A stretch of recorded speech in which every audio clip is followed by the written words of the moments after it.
这个视频主要演示一下 FFT 的频谱分析的使用方法。这个是以 OFC A02的这个型号做例子，我在 A 通道上放了一个10K 的正弦波，B 通道接了一个1K 的方波，就是大家现在看的这个样子。那我们现在采集的这个波形示波器的这个显示，我们把它叫做时域波形。那你如果想看频域的，就是 FFT 的频谱分析，我们就点这个位置，这个按钮。我们点了以后，它会分成两部分上面还是继续保留着示波器的时域波形，下面会出现一个 FFT 的频域的一个曲线。它的这个区域我们看一下，它的纵坐标是两个通道两个通道的幅值，那幅值可以在这边选，通道 A、通道 B 的幅值比如说我可以选5伏或者是其他的，比如说1伏，当然 B 通道也是Auto 可以选 Auto 的意思就是根据你的这个电压轮盘走我这是0.5伏的话，那这个可能0.5伏，那它的幅值最大是2.5伏，那它就设置到2.5伏假如是这样子，我们其实还可以设置，这个不太重要设置这个区域的颜色，曲线颜色比如说 A 通道可以设个别的颜色，然后 B 通道设个别的颜色，然后它的背景随便设一个设成这个，当然这个有点难看你可以自己去调可以自己去调整，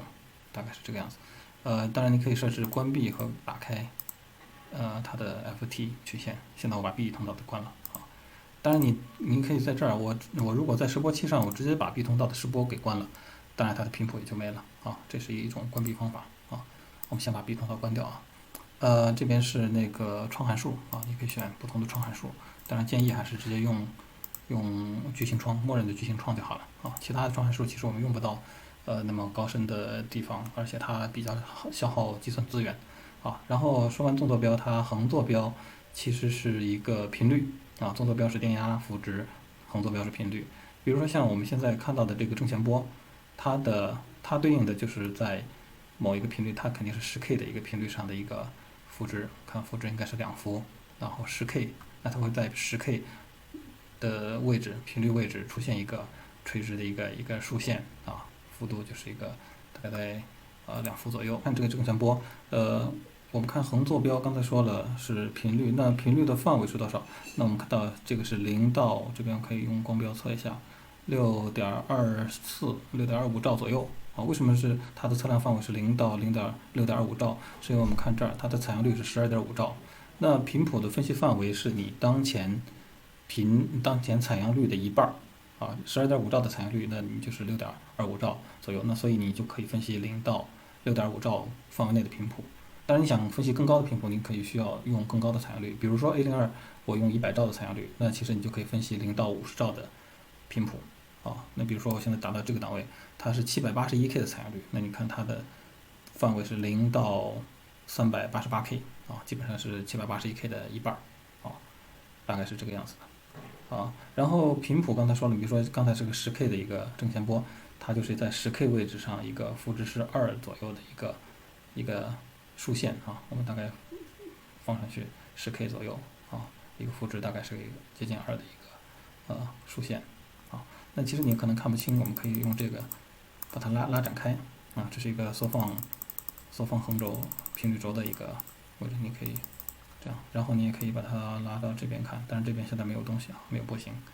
你可以这样子拉它你可以缩放回去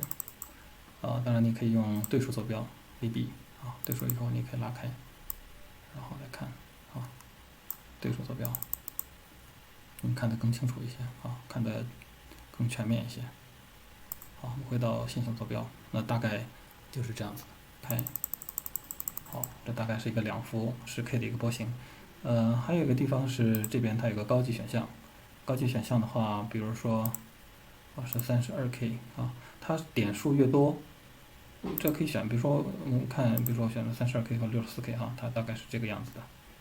我已经放到最大了。然后你选4K，你发现它变成这个样子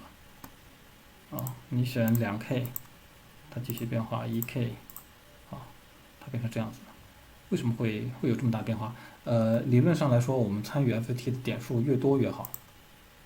越多越好。这个是越多，它这个越真实，它的频率泄露越小是因为我们的横向有一方面是因为，比如说我们这点数越少，假如说我们是这个波形，我们参与点数如果很小，比如说就是这一块儿，那其实这一块的波形你取了做 FT 分析，它很难代表你整个的这个波形的一个全部信息，因为它只有一个局部。但是你选了很多点，比如说选了这一块儿，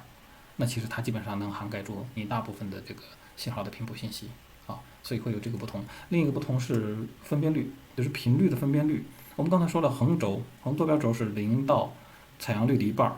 那你看我的这个光标测量这个位置，下面测量这个位置，比如说现在是10K。我可能把它变成，比如说12K，它变了一下，我变成20K，它又变了个位置，我变成30K，我变成40K，它一直会变位置，然后现在变回10K，那它随着你的信号的频率的变化，它当然会调整这个显示的位置，然后那它调整的这个分辨率是多少？那现在应该是我们这有个公式啊。是你采样率除以2，这个是相当于你的横坐标轴的那个总长度，对吧？我们刚才说了，你能测的频谱范围就是0到采样率的一半，然后再除以 n， 这个大 N 就是你参与计算的采样点的FT 的这个点数，你的点数越多，你的这个是2个频率点，2个画曲线的这个频率点的间隔就越小其实相当于什么？相当于我把横坐标轴相当于把整个的坐标轴分了 n 份大 N 份，然后你算出来大 N 个点，然后把这些大 N 个点画成曲线。当然，极限的讲说，我这个里面这大 N 就等于10，比如说等于10，那其实我这个屏幕只能画10个点。那你10个点的曲线，当然是1K 个点那你就很折线了。就是我上一个点在这儿，下一个点就得在这儿，然后下一个点在这儿，下一个点可能在这儿但是我如果是用很高的很多的点数，那它就会很细腻。上一个点在这儿，下一个点这样，它会把很多的点这样细腻的，看这么大一块区域，其实就包含了很多的点所以它会更细腻。你参与 FT 计算的点数越少，它能代表的你的信号的信息频谱信息就越少，而且它的这个在频谱上的这个分辨率横向的这个分辨率就越小，越大，你的越小，你的就是能看到的它的细腻程度就越粗糙。你会看到刚才说的这个，你看我在这个档位上，它的采样率是12.5兆，那它的频谱我刚才选的点数是32K 那它的频谱你看到从黄色的这个就能看得比较清楚，我这边看得清楚一点你从黄色的 B 通道的这个，你就会看到它的折线感很强32K，为什么？就是说，其实你32K 个点，横坐标有32K 个点，其实还是不那么细腻。那其实你通过这个坐标这个公式，其实能感觉到，我除了增大 n， 让这个整个的分辨率很细腻很小，我其实还可以减小我的采样率当然，你对信号足够低频的时候，你可以降低采样率，然后让这个有相当于增大了 FT 参与点数的作用，对吧？它的分辨率会很细腻。我们来看，那其实像这个就是，因为现在的采样率是781K 对于一个10K 和1K 的信号来说，781K 和12.5兆采样，其实是差不太多的。但是从 FT 上来看，看这个它会更细腻，它的这个波形会更好。我看这个就会比较粗糙。当然你说它错嘛，它其实不错。你看它的这个是大概3K 左右，大概在5K 这个基频是1K、3K、5K、7K 方波的。那你看在这个地方也是3K 基波是1K，然后5K、7K、9K、11K 那黄色的你可以看到它是一个方波的一个频谱，然后蓝色的是一个正弦波的频谱正弦波的频谱就比较简单，就在某个频率点上有一个赋值。那方波的频谱它是相当于一个1K 的正弦波，然后3K 的一个正弦波幅度是这么大，还有一个5K 的正弦波幅度是这么大，然后它是这样子叠加，这么多叠加起来，它会组成一个这个黄色的这个方波这是2个的频谱。那当然你把点数取小你会看到它的也是分辨率就不是那么细腻了就会更粗糙，越小越粗糙但是我们是在条件允许的情况下，我们当然可是尽量的去大可以这样子看，这它的频谱好3K、5K。还有一个就是这个光标，比如说我们做成这个样子，然后把它放大一点。光标测量，比如说你想知道某一个点的这个值，我可以把光标放在这儿它会就标出来当前的这根线的横坐标3.016K， 纵坐标比如放在这个点上，A 通道是多少 ，B 通道是多少，这个也是看到这个曲线是很可信的，就是频谱曲线。当然有时候你测的有可能是像这样的这样的其实你应该就能看出来，它是非常折线的，它不算是一种错误，它只是说因为你的点数太少，它的横向就是频率的分辨率不太够分辨率不够细腻，太粗糙了因为它的跨度，它跳一次的跨度就是那么大这个不算一种错误，你的算法是对的。那这个 FT 的限制就在这儿，就是你的点数少会导致什么点数足够会导致什么？那什么时候才是最合适的？那点数太多，它的计算量会很大。其实呢，就说你比如说像这种周期性的波形，那你至少得包含几个周期你看，比如说像这个缓冲区，整个缓冲区的大小，你看，比如像这个整个缓冲区的大小是64K 红色的那你比如说我选32K 参与点是什么？是我半个缓冲区的数据都参加，那其实是没什么影响的，因为我这么多波形都是周期性波形，我选了一半，或者是选16K 参加，你看也都差不多当然你选了1K 那就很少了，那可能就到这儿一点点，它的阶段误差都比较大。那我们会看到，就说它会导致频谱泄露以后，比如说这个本来这个点是直上直下的一个频谱就好了，很陡的，那它导致它旁边有这么一个值，它这边有这么一个值，这都是泄露出来的当然也是跟它的分辨率有关系。所以我们当我们选错了的时候，当我们弄错的时候，其实 FT 你觉得分析不太对的时候，其实并不一定是 FT 错了，是你要调整你的采样率和你参与FT 的点数的关系。当然你的点数如果是我们一会儿看一下 SPAR 信号会有这个限制，就是它的点数可能不会那么高，像A02这种的缓冲那么大那么高，那你可以适当降低你的采样率效果是一样的。公式就在这儿，刚才我们看到的公式，你增大 N 和减小 F，效果是一样，从 FT 的频谱分析上效果是一样，但是你 F 不能没有穷尽的减小，你的采样率必须能保证说对你的信号的采集是足够的就可以了就是像这样的话，它的就不够了，你的16K 就不够了因为你的采样率、你的频率上去了。你现在刚才的频率是781K，那你现在就变成12.5兆了，是吧？你这个 F 变大了，你的 N 不变的话，那整个的分辨率又会降低。现在是10K 的信号，比如说改成1兆，高频的1兆就得调采样率了。采样率像我现在采样率就是100兆的采样率100兆采样率，你的 B 通道是1K，那就有点大了，就是